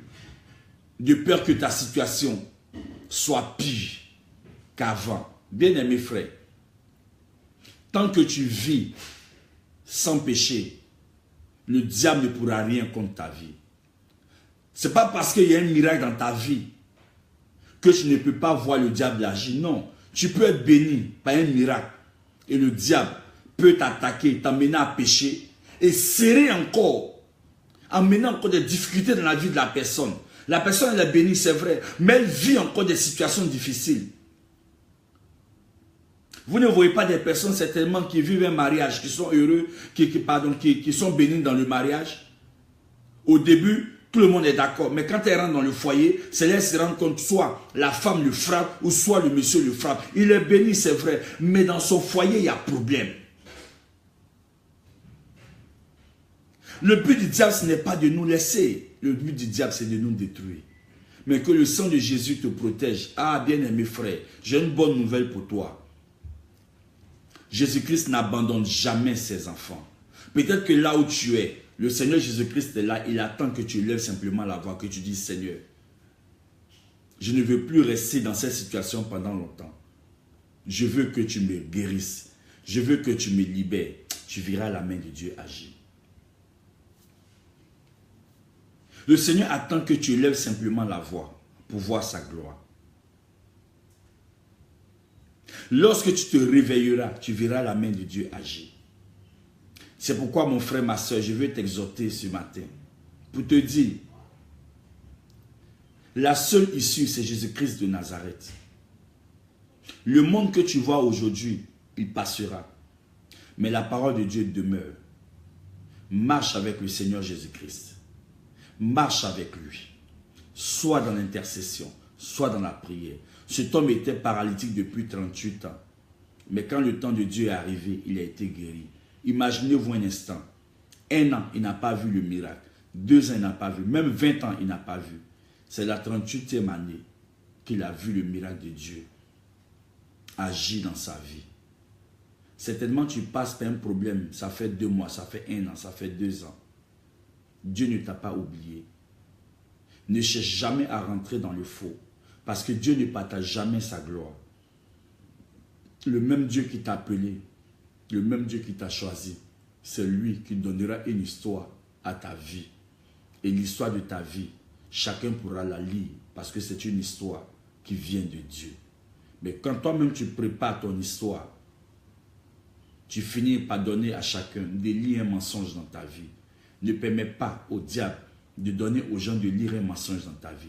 Demeure dans la vérité. Seule la vérité va te libérer. Seule la vérité va te libérer. Si cet homme a été guéri, la guérison vient dans ton foyer. La guérison vient dans ton cœur.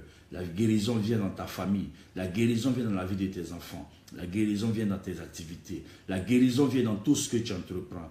La seule chose que je peux te dire, ce n'est pas l'achat des huiles venant des hommes de Dieu. Ce n'est pas l'achat des bouteilles d'eau venant des hommes de Dieu qui va ouvrir la porte dans ta vie. Non. La seule personne qui est capable de te bénir et de te libérer, c'est Jésus-Christ de Nazareth. L'heure est venue où chacun doit se réveiller pour ne pas se laisser faire avoir ou anarquer. Parce que la Bible dit que nous allons lire ensemble, vous allez voir. En 2 Pierre 2. 2 Pierre 2, vous allez voir ce que la Bible dit. 2 Pierre 2, à partir du verset 12. Vous allez voir ce que la Bible dit. En 2 Pierre 2, verset 12. Mais eux, 2 Pierre 2, verset 12. Mais eux, semblables à des brutes qui s'abandonnent à leur penchant naturel, c'est-à-dire à leur penchant charnel, et qui sont nés pour être prises et détruites, c'est-à-dire qu'ils sont nés pour être détruits. Ils parlent d'une manière injurieuse. Ils parlent d'une manière injurieuse, d'une manière arrogante de ce qu'ils ignorent et ils périront par leur propre corruption. Voyez-vous, tous ceux qui vendent de l'huile, tous ceux qui utilisent le nom de Dieu pour se faire leur beurre, pour se faire les tartes, pour se faire le gâteau, la Bible dit, ils ignorent et ils périront par leur propre corruption. Au verset 13, recevant ainsi le salaire de leurs iniquités, ils trouvent leur délice à se livrer au plaisir en plein jour. Hommes tarés et souillés, ils délectent dans leur tromperie en faisant bonne chère avec vous. Ils se font croire qu'ils sont heureux, mais en réalité, ils souffrent. Ils ont leurs yeux pleins d'adultère. La Bible dit, ils ont leurs yeux pleins d'adultère. Tu le verras. Ils couchent de gauche à droite. Ils font n'importe quoi. Et insatiables au péché, ils amassent les âmes mal affermies. Leur but, c'est de rechercher ceux qui ne sont pas affermis.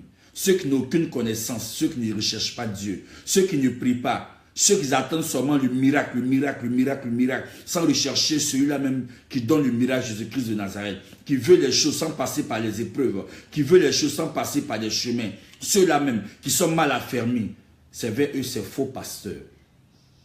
C'est vers eux ces faux bergers arrivent. Et la Bible dit, ils ont le cœur exercé à la cupidité. Voyez-vous, le cœur, là, il n'y a plus l'amour de Christ dans le cœur. Ils n'ont pas l'amour de Dieu dans leur cœur. Ce qui est dans leur cœur, c'est l'argent, la cupidité. Comment est-ce qu'ils vont vendre de l'huile pour être riches? Comment est-ce qu'ils vont vendre du sel pour être riches? Comment est-ce qu'ils vont vendre de l'eau pour être riches? Aux chrétiens mal affermis. Mais ceux qui connaissent la vérité sont un danger, un problème pour eux. Et la Bible dit, ce sont des enfants de malédiction. Voyez-vous, tout ce qui les suit, ce n'est pas la bénédiction. Tous ceux qui vendent des choses au nom de Dieu, ce n'est pas la bénédiction qui les suit. La Bible dit, c'est des enfants de malédiction. Donc quand tu achètes des huiles, quand tu achètes du sel, quand tu achètes de l'eau, et que tu penses que c'est au nom de Dieu que tu ramènes dans ta famille, tu transportes, la personne transporte des problèmes, la malédiction dans sa maison. Et quand tu te frottes avec ces huiles que tu as achetées, au lieu que tu sois béni, la personne met la malédiction sur son corps. Quand la personne boit ces eaux qui sont achetées, au nom de Dieu, la personne boit la malédiction dans sa vie. C'est pourquoi faisons attention. La Bible dit que c'est des fils de malédiction, ceux qui prennent le nom de Dieu pour pouvoir s'enrichir. Vendent des choses au nom de Dieu. La Bible dit qu'ils sont remplis de malédiction. Au verset 16, il dit, après avoir quitté le droit chemin, ils ont quitté le droit chemin. Le chemin de la vérité, le chemin de la repentance, ils ont quitté ce droit chemin-là. Et ils sont maintenant égarés en suivant la voie de Balaam, fils de Bossor, qui aimait le salaire de l'iniquité. Donc il y a des gens aujourd'hui qui ont choisi leur voie. C'est la voie de Balaam, la voie de la cupidité. La Bible dit que c'est des enfants de malédiction. Ces gens de personnes, il faut faire très attention avec eux. C'est pourquoi je t'exhorte à lire la parole de Dieu. Cet homme était couché là pendant 38 ans. La Bible n'a pas dit que quand Jésus est venu vers lui, il lui a dit, si tu veux être guéri, donne-moi de l'argent. Jésus n'a pas dit ça. Jésus n'a pas dit, si tu veux être guéri, voici je vends une bouteille d'eau. Jésus n'a jamais dit ça. Jésus n'a pas dit au monsieur qui était couché, si tu veux être guéri, voici je vends une bouteille d'huile. Jésus n'a pas dit ça. Jésus lui a posé la question, veux-tu être guéri? Il dit, Seigneur, je vais être guéri. Jésus dit, lève-toi, prends ton lit et marche. Mon frère, si tu ne te lèves pas, comment est-ce que tu pourras avoir les yeux ouverts? Si tu ne te lèves pas, comment est-ce que tu pourras marcher?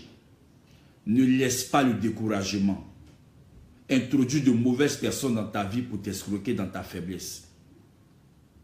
Ne laisse pas la déception introduire de mauvais serviteurs, des faux pasteurs dans ta vie pour t'anarquer ou pour t'escroquer. Ne laisse pas le doute introduire de mauvaises personnes dans ta vie pour te prendre le peu que tu as. Ne laisse pas la distraction prendre le dessus, la peur sur ta vie et laisser de mauvaises personnes venir t'anarquer. Bien-aimés frères, on est sur la terre. Chacun d'entre nous passera par une épreuve. Mais ce n'est pas parce que tu passes par une épreuve que forcément Dieu n'est pas avec toi. Tu peux passer par une épreuve qui va te donner un caractère. Tu peux passer par une épreuve qui va te donner de prendre conscience de la vie. Mais en réalité, quand le Seigneur Jésus-Christ viendra vers toi, tu verras la gloire de Dieu se manifester. Tu peux passer par une situation difficile. Ça ne veut pas dire que le Seigneur n'est pas avec toi, il ne t'entend pas. Oui, tu dois passer par là pour que demain, quand tu seras béni, de par ton témoignage, tu puisses édifier un frère, édifier une sœur. S'il n'y a pas de célibat, il n'y a pas de mariage. S'il n'y a pas d'échec, il n'y a pas de réussite. S'il n'y a pas de blocage, il n'y a pas de déblocage. Mais la seule chose qu'il te faut faire, c'est de te lever et de prier le Seigneur. Et Dieu viendra te libérer. Tout être humain, que ce soit toi, que ce soit moi, n'importe quel être humain qui vit sur la terre est confronté au royaume des ténèbres. Et tant que tu seras né et vivant sur la terre, le diable ne te lâchera pas. En même temps qu'il ne veut pas te lâcher, le Seigneur également protège ta vie, il protège ton âme et ne permettra pas que le diable vienne te détruire. Mais ce que tu dois faire, si tu veux percer dans la vie, c'est de t'accrocher au Seigneur, c'est de marcher avec lui. Souvent, tu peux être quelqu'un de bien, mais le diable peut mettre de mauvaises personnes autour de toi pour te persécuter, pour te faire mal, dans le but de te pousser aussi à faire aussi le mal comme eux. Non, ne cède pas à leur mal. Sois la personne qui est transformée, renouvelée par la parole de Dieu. Ne cède pas au mal des gens. Reste tel que tu es dans ta marche avec le Seigneur. Si des gens t'insultent, laisse-les t'insulter. Si les gens te méprisent, laisse-les te mépriser. Si les gens te disent de méchanceté, laisse-les dire de méchanceté sur ta vie. Si des gens te critiquent, laisse les gens te critiquer. Si des gens te disent des paroles blessantes, laisse-les dire des paroles blessantes sur ta vie. Si des gens te disent des choses jusqu'à vouloir même te faire mal et avoir du regret, laisse-les continuer ce qu'ils ont à faire. Dans la vie, ce n'est pas tout le monde qui va t'aimer. La seule personne qui doit t'aimer et qui t'aime, c'est Jésus-Christ de Nazareth. Et la seule personne qui doit également aimer sa personne, c'est toi. Ne crois pas que sur la terre, tout le monde est obligé de t'aimer. Tout le monde n'est pas obligé de t'aimer. Il y a des personnes qui aiment le mal. Il y a des personnes qui aiment le mensonge. Il y a des personnes qui aiment tout ce qui est fausseté. Et il y a des personnes qui n'aiment pas également ce qui est vrai, ce qui est juste. C'est pourquoi reste dans la vérité. Ne reste pas dans le mensonge. Tel que tu es un homme de vérité, une femme de vérité, continue dans ta vérité. Il n'y a que Jésus-Christ un jour qui viendra relever ta tête. La Bible dit, la pierre qu'ont rejetée ceux qui bâtissent est devenue la principale des langues. Il y a un témoignage que le Seigneur Jésus-Christ prépare pour toi. Cet homme était couché depuis 38 ans, mais qui a su et qui savait qu'un jour, cet homme allait être guéri. Cet homme a dit, Seigneur, quand je veux aller dans cette eau, il y a des gens qui me dévancent. Bien aimé frère, ce n'est pas parce que des personnes t'ont dévancé dans le mariage que toi tu ne vas pas te marier. Ce n'est pas parce que des personnes t'ont dévancé dans leur titre de séjour ou dans leur carte de résidence que tu n'auras pas ta carte de résidence. Ce n'est pas parce que des personnes t'ont dévancé dans leur naturalisation française que toi tu ne seras pas français. Ce n'est pas parce que des personnes t'ont dévancé dans le travail que toi tu n'auras pas ton travail. Ce n'est pas parce que des personnes t'ont dévancé dans l'enfantement que toi tu n'auras pas tes enfants. Ce n'est pas parce que des personnes t'ont dévancé dans des connexions avec certaines personnes qui sont bénies, que toi tu n'auras pas ta connexion. Aussi longtemps qu'il fera nuit, un jour, ton jour, le jour se lèvera dans ta vie. Ne regarde pas la vie des autres pour pouvoir te juger. Bien aimé frère, on n'est pas né de la même façon, on n'est pas né dans la même maternité, on n'est pas né dans le même endroit. Chacun a son histoire avec Dieu. Quand ton histoire sonnera, celui qui t'a dévancé lira ton histoire. Quand ton histoire arrivera, celui qui t'a dévancé saura que ceux qui ont commencé en premier ne sont pas forcément ceux qui réussissent, car les derniers seront les premiers et les premiers seront les derniers. Certainement, si tu passes par une situation difficile, c'est parce que Dieu prépare un témoignage glorieux dans ta vie. C'est pourquoi, mon frère, ma soeur, je veux te dire, cet homme a attendu longtemps, mais le Seigneur l'a visité. D'autres ont été bénis avant toi, mais ce matin, le Seigneur te bénira.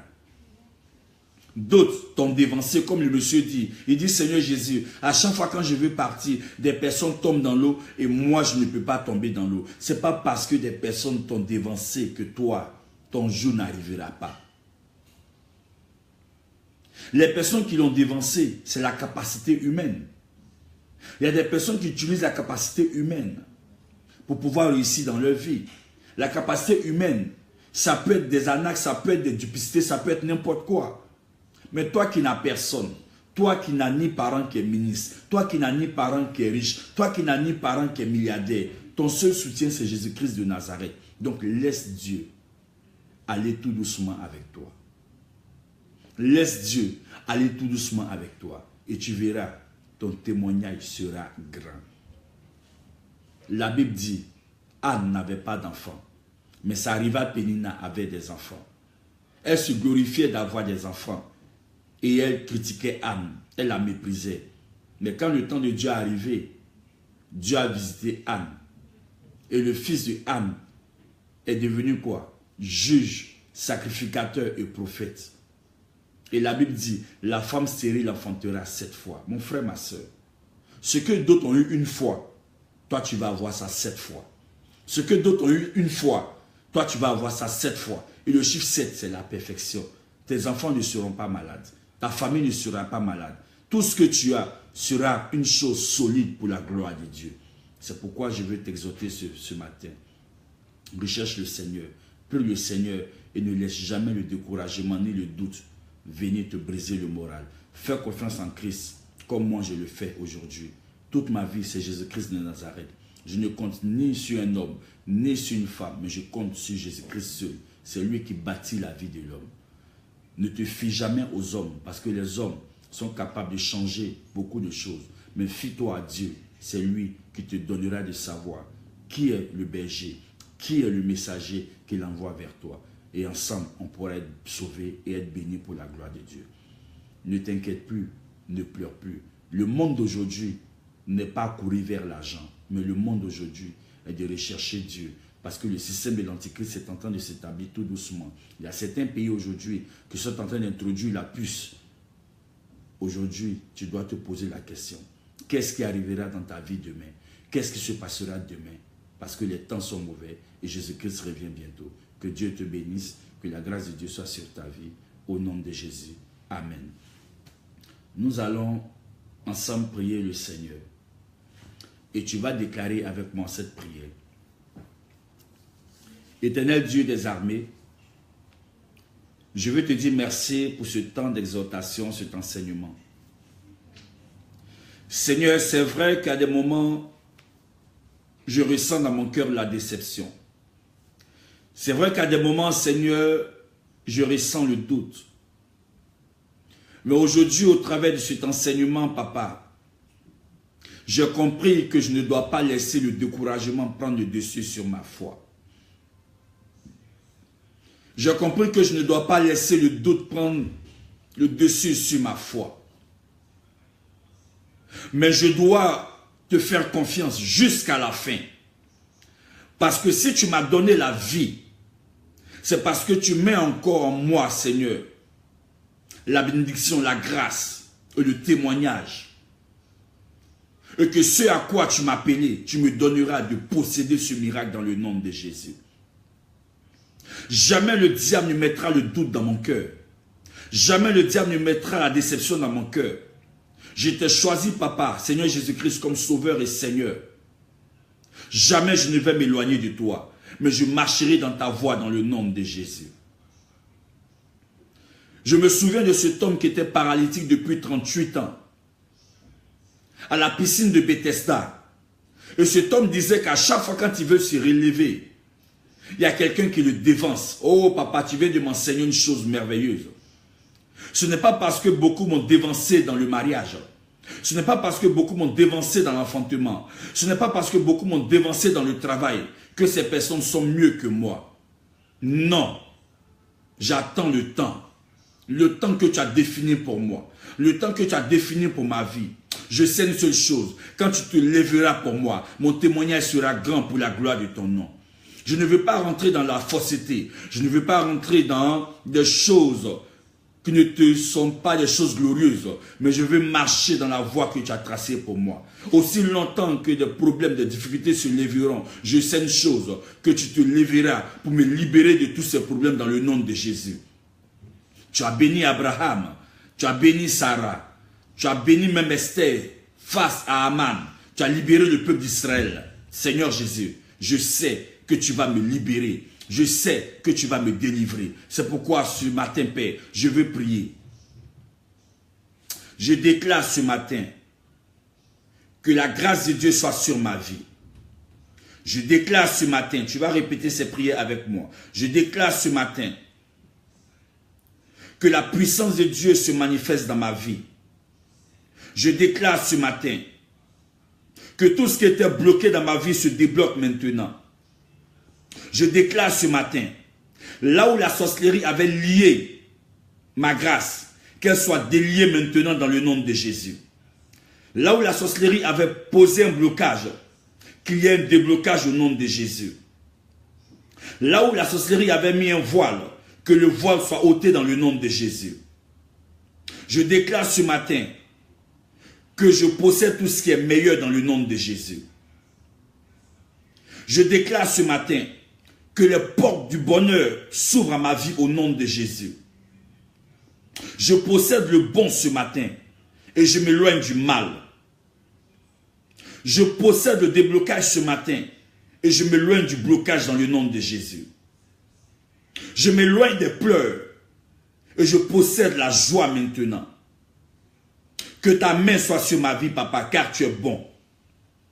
Que ta main soit sur la vie de mes enfants, car tu es bon. En cette fin d'année, Seigneur, nous sommes dans le 11e mois, Seigneur. Tout cela même que la sorcellerie a lié ou attaché, papa. Je déclare maintenant que ta puissance vient briser les chaînes et les délier dans le nom de Jésus. Que ta puissance vienne libérer ma famille. Que ta puissance vienne libérer mes frères. Que ta puissance vienne libérer mes soeurs. Que ma famille connaisse la gloire et la joie dans le nom de Jésus. Je déclare que dans ce mois de novembre, Seigneur, que la porte de novembre apporte la joie. Que la porte de novembre apporte le bonheur. Que la porte de novembre apporte la grâce. Que la porte de novembre apporte l'élévation. Que la porte de novembre apporte la conversion réelle. Que la porte de novembre apporte la crainte. Que la porte de novembre apporte tout ce qui est grâce dans le nom de Jésus. Merci Seigneur parce que je crois que tu m'as déjà béni. Que tu as béni mes frères. Tu as béni tout autour de ma vie. Tu as béni mes activités. Tu as béni ma famille. Et tu as béni également ma maison. Ma maison ne manquera de rien. Béni sois-tu Seigneur pour ma vie. Au nom de Jésus. Amen. Merci Seigneur parce que tu bénis tous les frères et sœurs qui ont suivi cet enseignement. Souviens-toi d'eux Seigneur. Et que leurs familles connaissent le bonheur. Que leurs enfants connaissent la joie de vivre. Et qu'ensemble, nous puissions expérimenter ta gloire. Comme cet homme paralytique depuis 38 ans, expérimenter ta gloire. Bénis chacun d'entre nous au nom de Jésus. Amen. Que Dieu nous bénisse. Bonne journée, que la grâce de Dieu soit sur votre vie. Que Dieu bénisse votre maison, que Dieu bénisse vos activités, que Dieu bénisse ton mari, que Dieu bénisse ta femme. Et on se dit à bientôt. God bless you. Ciao, ciao. N'oublie jamais, accroche-toi à Jésus-Christ et tu seras sauvé. Au revoir.